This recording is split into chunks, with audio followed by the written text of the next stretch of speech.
right, guys. So the next chapter we're looking at is chapter 5. We're going to start it and go through the first two sections before spring break. And when we come back from spring break, we'll do a quick review over them and then continue on with chapter 5. Yep. Yeah.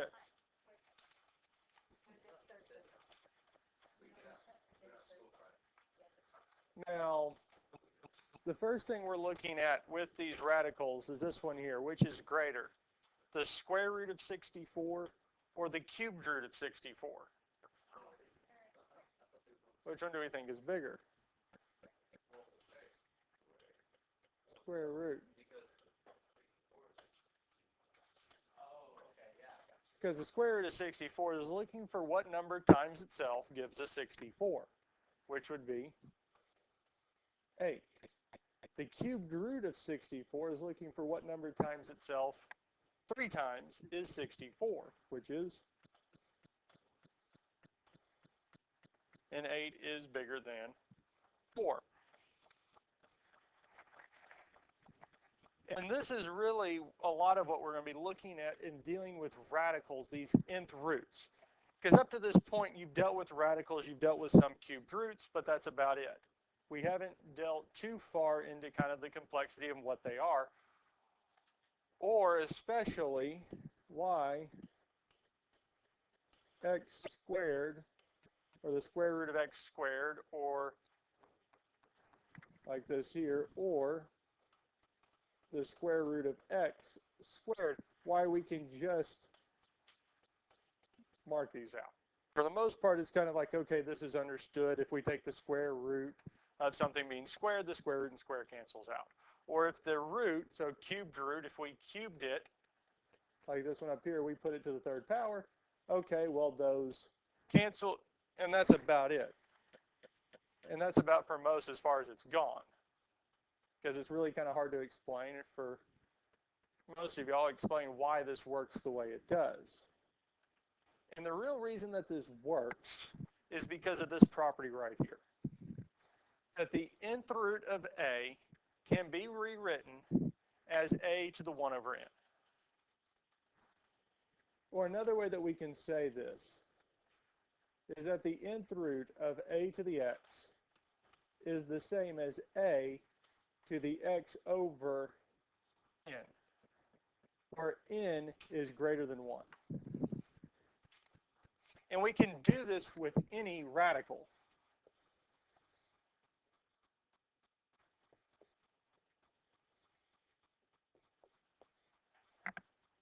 And when we rewrite this as a fractional exponent, a rational exponent, powers that are inside with a go into the numerator, and whatever root is the denominator.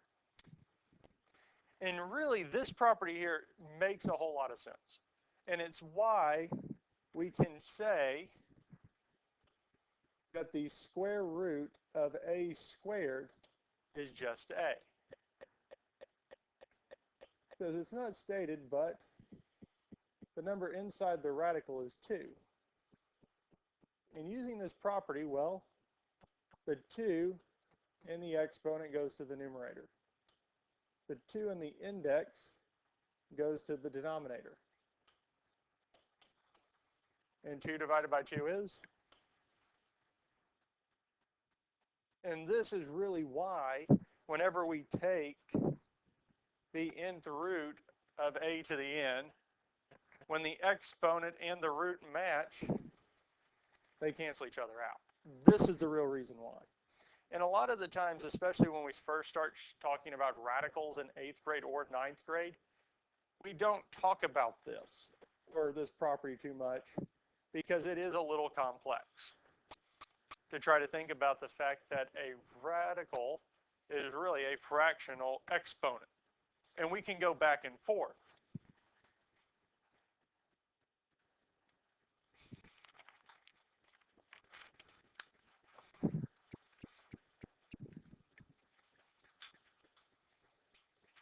Let's see, here it is. So the first part we want is this here. Now, This seems kind of confusing because it's already explained out to us. But what we want to do is actually kind of show that it is true. So the first one we're looking at is the square root of 9 and 9 to the 1/2. So, okay, I'm going to grab a calculator. We can say second square root 9. Enter. Well, it's 3. At this point, I think most of y'all know, looking at square root of 9, it's 3. We know that. Now, we can also say 9 to the alpha y equals, enter, 1/2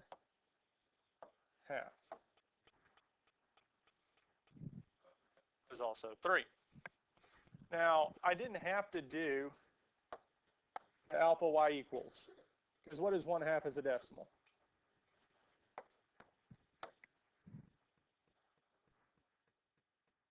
Now, let's say 1 divided by 2.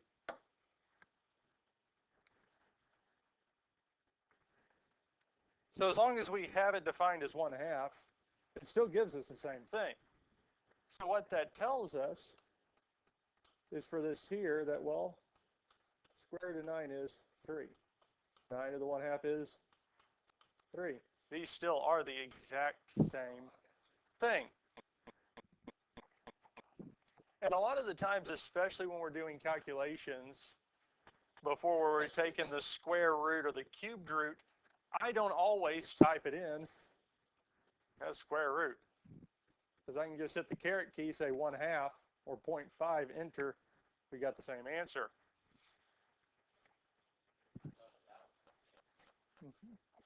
Because square root of 2 and 1/2, these are the same. These are the exact same values. So if we say second square root of 2, well, we get 1.4142135562. And when you say 2 to the 0.5, and we get the exact same value. These are the same. These are the exact same.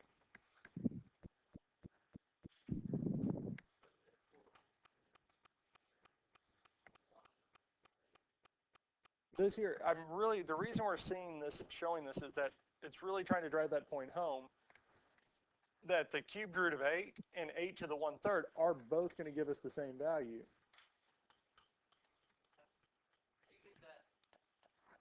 The cubed root? So for the cubed root, well, over here we don't have it. So, and in the graphing calculator, we're going to have to hit math.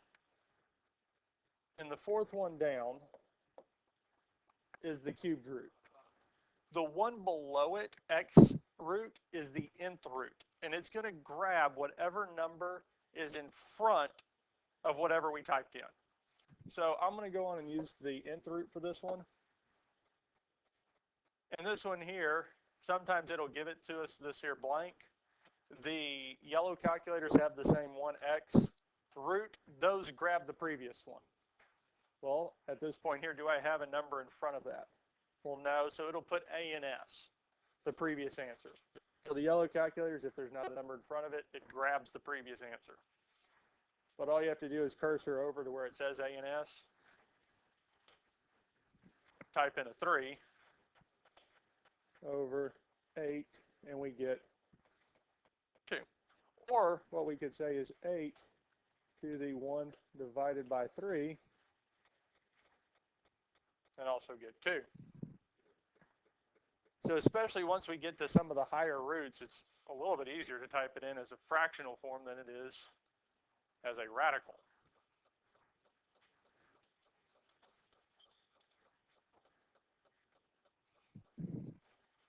Okay. Well, we want to evaluate each expression. Now, these here are actually not too bad, because if I wanted to, we could grab the calculator, say parentheses, if it was the square root of 5, is that cubed, to the 11.18033,989. 11.18.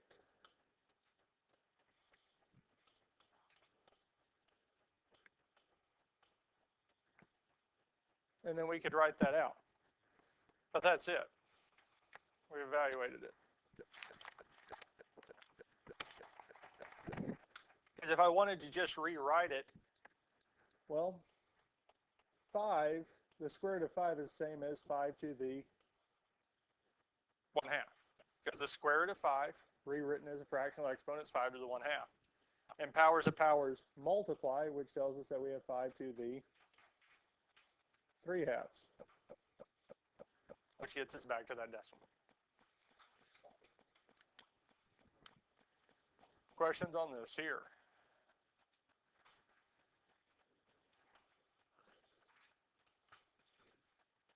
Now, 4th root of 4 would be 4 to the what fractional exponent? Right. It would be 1 over 4, which, yes. When we multiply, would give us 2/4, which is the same as 1/2. Because the 4th root of 4 would be 4 to the 1/4. Because we're squaring that, that's 2, and the 1/4 powers of powers multiply, which does give us 4 to the 1/2, which is 2. And that's it. Questions on this here?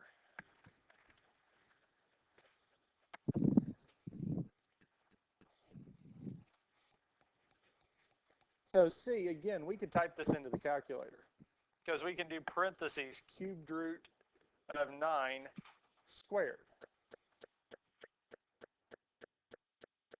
Well, 9, the cubed root of 9 is going to be 9 to the 1/3 squared.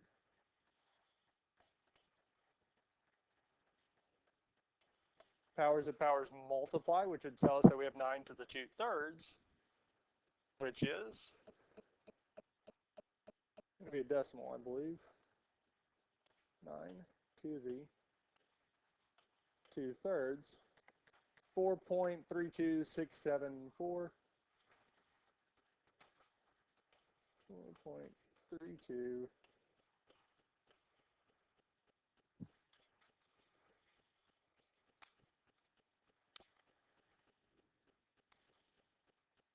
And the last one, the 5th root of 10 to the 4th is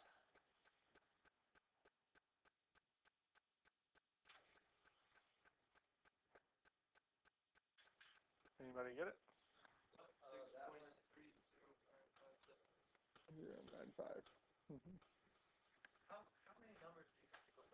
0.95. Normally it will tell you. I sometimes go 4. If you're not really sure, you could write out as many as you want. But it normally will specify. And if it doesn't, even on the test, you can ask and I will tell you how many. Because I normally will write it in. If I forget, you can just ask.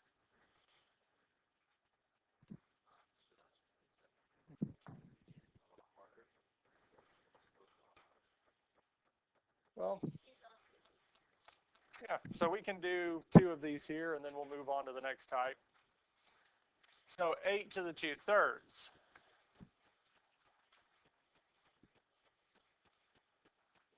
is 4.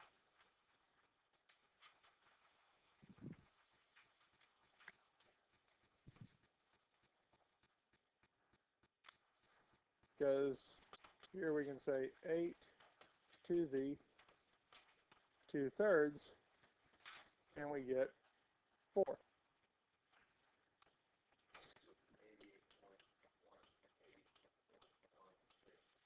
1816. Do we expect A, 8 to the 2/3 to be smaller? 8. Why?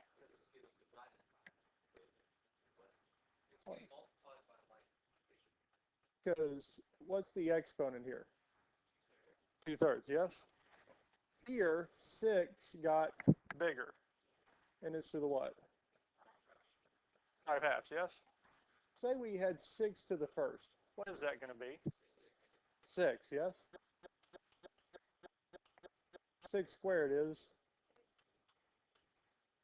because if the exponent is bigger than 1, the number should get, if the number is less than 1, it should get, well, 2/3 is what? It's not 1, it's actually less than 1, yes?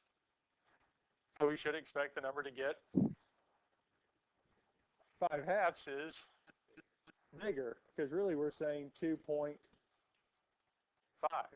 because we're not actually looking for a smaller number, we're saying we're multiplying the number by itself 2.5 times, so it should get bigger.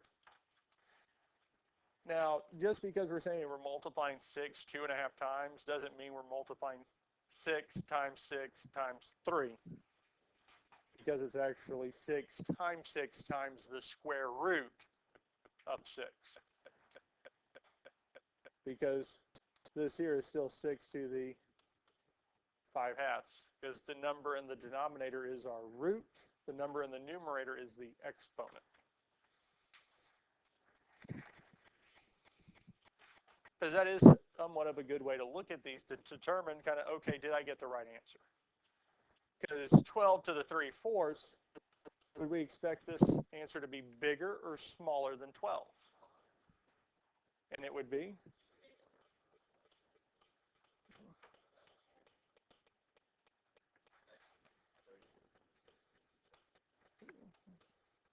And we expect it to get bigger because the exponent is bigger than 1.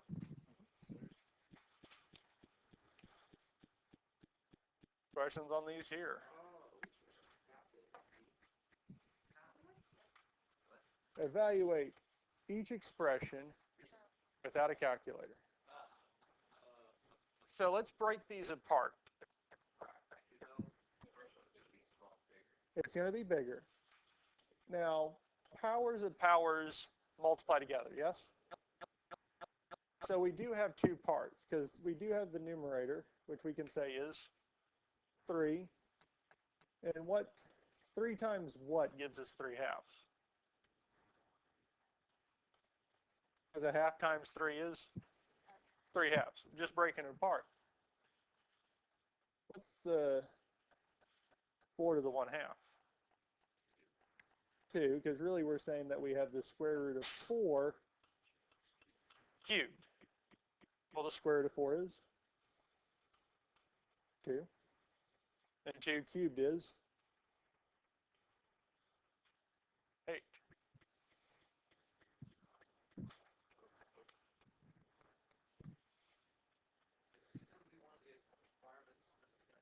Let's do it a different way. Okay. So we have 3/2, yes? Can I rewrite 4 as a number times itself? It would be 2 squared, yes? Powers of powers multiply together, yes? So 2 times 3/2 would be, well, 6 divided by 2 is? And 2 to the third. 2 times itself 3 times would be 8.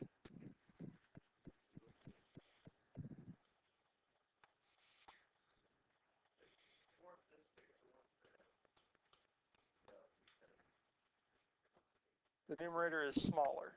Now we want to rewrite 32, because we could do it the same way and say that we have 32 to the 1/5 to the 4th. And without a calculator, what is 32 to the 1/5, or the 5th root of 32? Well, that'd be a little hard. 32. Can we rewrite it as a number to a power? Yes. So we do have 4 times 8, yes? Well, 4 can be what? 8 is, 4 is, we actually have what? 1, 2, 3, 4. So 32 can actually be rewritten as 2 to the 5th. Well, Powers of powers multiply. 5 times 4/5 is 20/5, which is just 2 to the, well, 2 to the third is 8, yes? So 2 to the fourth is 16. Because 2 times itself 3 times is 8.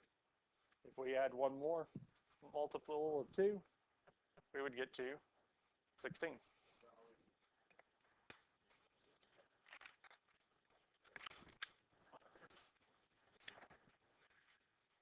Questions on this here?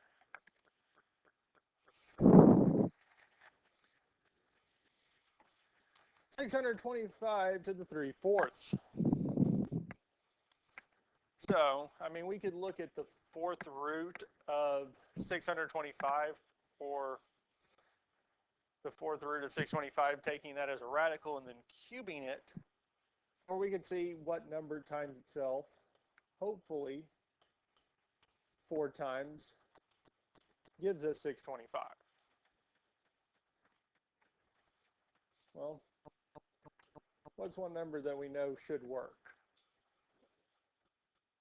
5. Because any number ending in a 0 or 5 has to be divisible by 5. And 5 goes in 625. Well, we still have 5. It would be 25, which is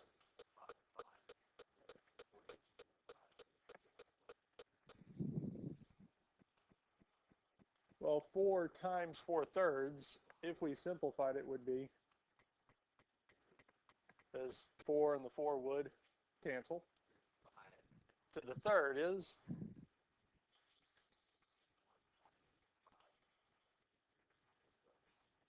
because here we have 3 5s.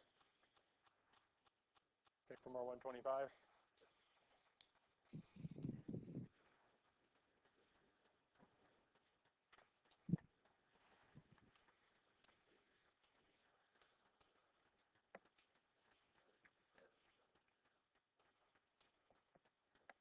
Get 7 squared is. And our powers of powers multiply, which would give us 7 cubed. 3, 6.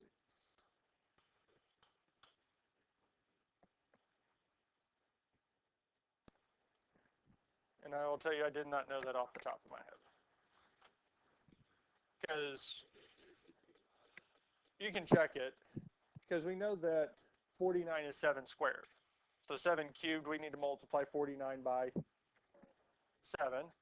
7 times 9 would be 30 or 63. So 3 carry the 6.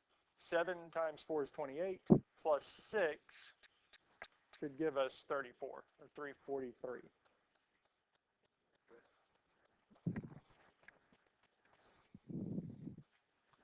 Any questions on this here?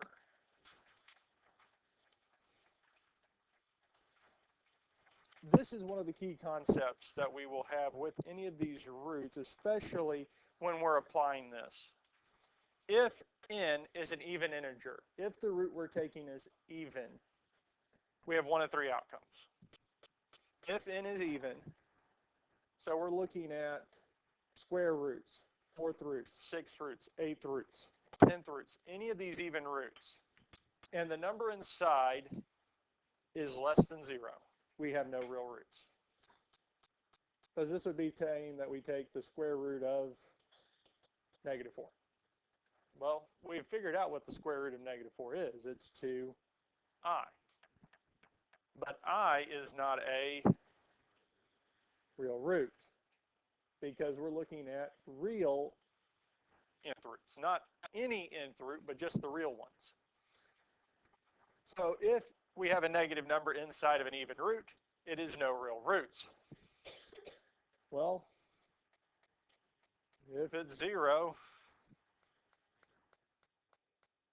it is a real root. We have exactly one of them, and the answer is 0, because we can multiply 0 by itself as many times as we want and still get 0.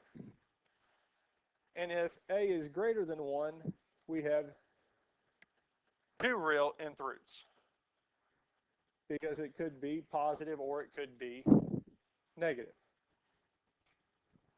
Because the square root, because it's talking about more that we're applying the root to it, just like if we had taken the square root of 16, well, to get to it, so we could square 4 and get to 16, or we can square negative 4 and get to 16. So whenever we take an even root of a number greater than 0, we have to add the plus or minus. Whenever we take the even root of a positive number, we have to add the plus or minus. Now, if n is an odd integer and a is less than 0, we have exactly one real root. If it's equal to 0, we have exactly one real root. And if it's greater than 0, we have exactly one real root. For odds, integers, we always will have one real root. The evens is where it gets a little bit tricky. Find the indicated root of a. So, well, we're talking about the nth root of a.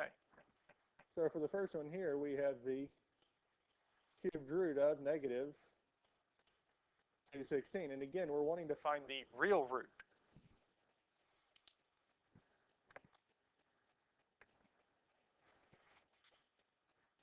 And say we couldn't. Math. Cubed root negative 216 is negative 6. Because it is an odd root,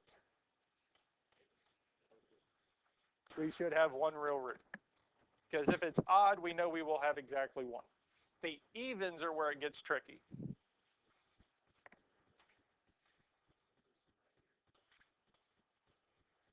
So the next one we have is fourth root of 81. Since it is even roots have a chance of having one real root, or one real root, or let's see here, no real roots, 1 or 2. Because we have none, 1 or 2. It's none if the number inside is negative. Well, here it is positive. Well, it's not 0, so we have to have 2. So we could plug the fourth root of 81 and get,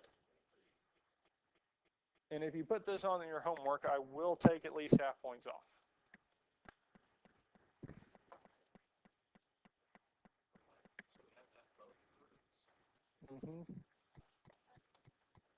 Because 3 times 3 times 3 times 3 is 81.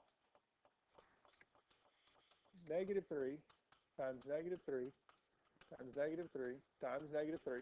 Well, the only real difference is the negative. So we know 3 times 3 times 3 times 3 is 81. Well, here the negative times a negative is a. Here the negative and negative make a positive and positive give us a positive. Because you only got one of the two roots. Because we can always have both. We cannot have a negative in a even root, but a negative can come out.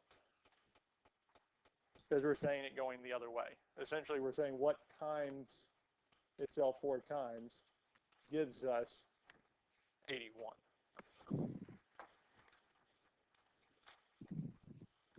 Let's look at the next one here. 4. When n is 4, a is, well, it's an even root. The number inside it is positive, and it would be plus or minus 2, yes.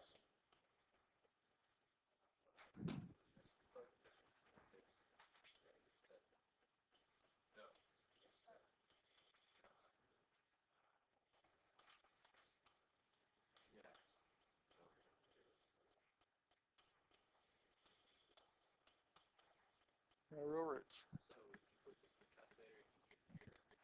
For the graphing calculator, if it's set up in A plus BI mode, it will give you 7i. So it's no real roots, because I is the square root of negative 1. Because if we have a negative inside the radical, normally it would come out as I. And then we can just take the square root of the number, which would give us 7i. But here, what is it asking for? real nth roots. Since it wants the real roots and 7i is not a real root, we don't have it, and it actually would technically be plus or minus 7i. Yep.